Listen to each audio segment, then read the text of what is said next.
नमस्कार दोस्तों, मैं हूं डॉक्टर साक्षी। आज का टॉपिक है डेंगू बुखार और इसके बारे में चर्चा करने से पहले सबसे इम्पॉर्टेंट बात क्लियर कर देती हूं। इसकी कोई प्रिवेंटिव होम्योपैथिक मेडिसिन तो नहीं है, लेकिन अगर आपको डेंगू बुखार आ गया है, टेस्ट में आपका कंफर्मेशन है, पॉजिटिव है, लक्षणों के आधार पर होम्योपैथिक मेडिसिन इसमें पाई जाती है, टाइम पर आप स्टार्ट कर दें तो आप काफ़ी हद तक इससे ठीक हो सकते हैं। तो दोस्तों जान लेते हैं कि डेंगू बुखार होता कैसे है।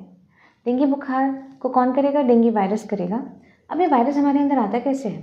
मच्छर के काटने से। और वो मच्छर कौन सा है? एडीज मच्छर, जिससे चिकनगुनिया भी होता है, जीका भी होता है और येलो फीवर तक भी हो सकता है। बहुत ही घातक तरह की बीमारी ये एडीज मच्छर करता है। अब एडीज मच्छर के अंदर डेंगू वायरस होगा और वो हमें काटेगा, तभी हमारे अंदर वो वायरस आता है और वो वायरस के मल्टीप्लाई होने की वजह से हमारे अंदर ये बुखार के लक्षण आ जाते हैं। अब जो एडीज मच्छर है, इसके अंदर भी कहाँ से आया ये वायरस? सबसे इम्पॉर्टेंटली, जिसको ऑलरेडी डेंगू बुखार है उसको उसने काटा था और जैसे ही वो मच्छर ने काटा तो वो जो बुखार से पीड़ित इंसान था उससे उस मच्छर को संक्रमण हुआ और अब उसके अंदर वो हमेशा के लिए समा गया है वो वायरस। अब वो जब भी एडीज मच्छर किसी को भी काटेगा तो डेंगू बुखार हो जाएगा। तो इम्पॉर्टेंटली अब हम बात कर लेते हैं कि ये जो मच्छर है वो कौन से मौसम में ज़्यादा रहते हैं? After monsoon. हमने देखा है बारिश के बाद ज़्यादा इस तरीके की खबरें आती हैं कि डेंगू बुखार फैल रहा है, क्योंकि यही टाइम होता है उनका ब्रीडिंग का। अगर ब्रीडिंग टाइम ही रेनी सीजन है तो इसलिए इसके बाद यानी सितंबर एंड होते होते हमें डेंगू बुखार से पीड़ित मरीजों की खबरें आने लग जाती हैं और ये चलती जाती हैं नवंबर एंड तक। तो दोस्तों डेंगू बुखार जो है वो भी 2-3 तरह का है। एक तरह का जिसे हम बोलते हैं क्लासिकल डेंगू बुखार, और बाकी 2 तरह के जो डेंगू बुखार है उसके अंदर हम देखते हैं कि ब्लीडिंग हो जाती है, और तीसरा तरह का जिसमें ब्लीडिंग इतनी हो जाती है कि पेशेंट की डेथ भी हो सकती है। तो इसीलिए अगर किसी को भी डेंगू बुखार है तो उसको तुरंत ही हमें निगरानी में ले लेना है, हॉस्पिटल ले जाना है, टेस्ट टाइम टू टाइम करते रहना है। तो जो सबसे पहला डेंगू बुखार है जिसे हम क्लासिकल डेंगू बुखार कहते हैं, वो उन लोगों को होता है कि अगर पेशेंट को जो मच्छर ने काटा है उसमें एक ही तरह का डेंगू वायरस था और उससे जो लक्षण आएंगे वो 3 से 10 दिन के अंदर जो लक्षण हैं उसमें सबसे इम्पॉर्टेंट है सिर दर्द होगा, बहुत तेज़ दर्द हो सकता है, आँखों के पीछे दर्द होगा और गला ख़राब होना, डिप्रेशन, वीकनेस आना, जो बुखार है वो 104 तक चले जाना और इसके साथ साथ वॉमिटिंग होना, पेट में बहुत तेज़ दर्द होना, कॉन्स्टिपेशन हो सकता है और बाथरूम भी पेशेंट नहीं जाते हैं, कई बार 4-4 5-5 घंटे तक उनको यूरिनेशन नहीं होता है। ये सारे इम्पॉर्टेंट लक्षण हैं डेंगू बुखार के। इसके साथ साथ 80% केसेस में कुछ रैशेज़ अपीयर हो जाते हैं और छोटे चकत्ते जैसे पिन पॉइंट इरप्शन जैसे कहते हैं वो बॉडी पे और चेहरे पे आपको ट्रंक एरिया में दिखाई देंगे और धीरे धीरे ये जो रैशेज़ हैं वो जैसे रिकवरी होती है 7-8 डेज़ के बाद जब रिकवरी होने लग जाती है तो ये धीरे धीरे सबसाइड हो जाते हैं। तो दोस्तों जो सेकेंड टाइप है उसको हम डेंगू हेमरेजिक फीवर कहते हैं, DHF। और इसके अंदर क्या होता है, जो एडीज मस्कीटो है उसके अंदर ऑलरेडी 2-3 तरह की डेंगू वायरस है, यानी तरह के हैं, टाइप्स ऑफ डेंगू वायरस है और वो हमें जैसे ही काटते हैं वो सारे वायरस हमारे अंदर चले गए हैं और इतने वायरस से लड़ने के लिए हमारी इम्यूनिटी को बहुत स्ट्रॉन्ग होना पड़ेगा।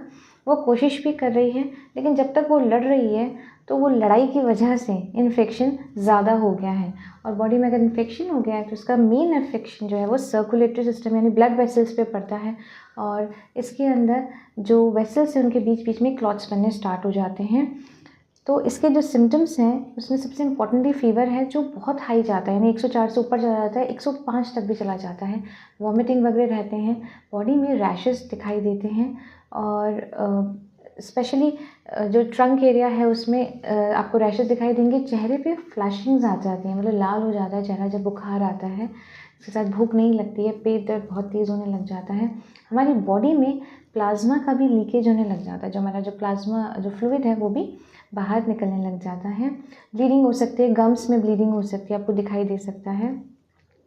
तो इस तरीके के जो अफेक्शन है ये डेंगू बुखार के लक्षणों में मतलब ज़्यादा जुड़ते जाते हैं, अगर एक से ज़्यादा वायरस डेंगू वायरस हमारे बॉडी में आ जाते हैं। और इसके साथ साथ आपको ध्यान ये रखना है, इसमें जैसे लक्षण जो भी स्टार्ट हुए, चाहे पेट दर्द, चाहे बोन पेन, जैसे कि वो हर एक में है, आपको तुरंत ही डॉक्टर के पास चले जाना है क्योंकि टेस्ट कराना है।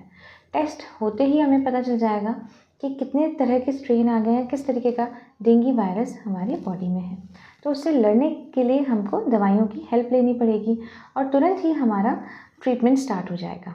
तो दोस्तों एक इम्पॉर्टेंट चीज़ इसमें ये रहती है कि जब फीवर आया तब तो हमें पता है कि फेशियल फ्लैशिंग्स रहते हैं, लेकिन जैसे ही टेम्परेचर ड्रॉप हो जाता है तो ज़्यादा क्रिटिकल स्थिति बनने लग जाती है, जिनके अंदर 2-3 वायरसेस का संक्रमण है।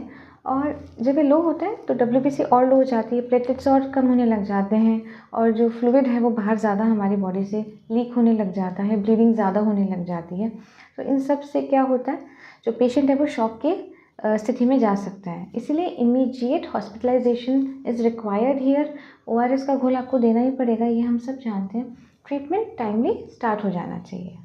तो दोस्तों सबसे पहले होम्योपैथिक मेडिसिन्स जो इनमें काम करेंगी वो आपको लेनी है लक्षणों के आधार पर।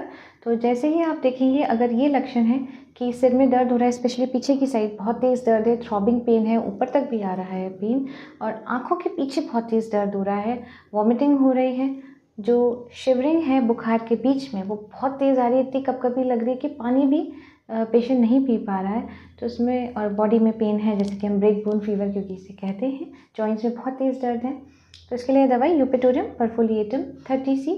यूपेटोरियम परफोलिएटम 30C को आपको एवरी हाफ एन आवर में दवाई देनी, जैसे लक्षण स्टार्ट हो गए हैं उसके साथ साथ 4 ड्रॉप्स 1 टीस्पून वाटर में हर आधे घंटे से रिपीट करते रहना है, और ऐसे करते करते 5 टाइम्स आप रिपीट कर लेंगे। फिर आप क्या करेंगे, इसके बाद थोड़ा वेट करके यानी शाम तक, सपोज सुबह अगर इस तरीके के लक्षण आए तो आपने हाफ एन आवर में दवाई दे दी, उसके बाद आप शाम को इसको कम कर देंगे, यानी हर 2-2 घंटे से आप दवाई देते रहेंगे जब तक कि पूरी तरह से सिम्टम्स रिकवर नहीं हो जाए।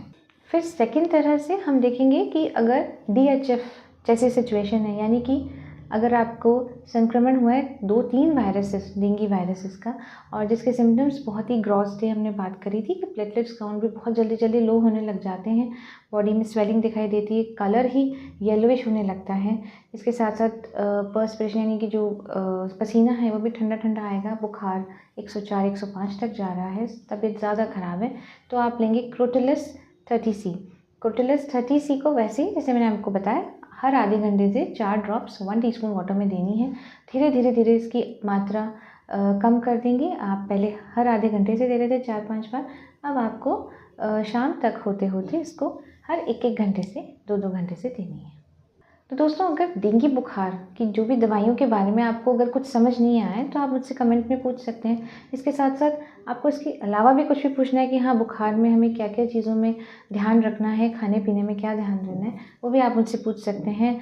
और हम ये सब जानते हैं कि बीच बीच में ORS का घोल बहुत ज़रूरी है। इसके साथ स्पंजिंग करनी चाहिए। अगर बच्चों के या बड़ों के बहुत तेज़ बुखार आ रहा है तो आप गीली पट्टी करते रहें, और इसके साथ खाने पीने को आपको एकदम हल्का हल्का करना है, यानी कि हल्का ही भोजन आप दें। खटाई मैं हमेशा मना करती हूँ, खटाई आप नहीं देंगे किसी भी फॉर्म में, मिर्च मसाले आप पेशेंट को बिल्कुल नहीं देंगे। इसी के साथ अब हम नेक्स्ट वीडियो में जल्दी मिलते हैं।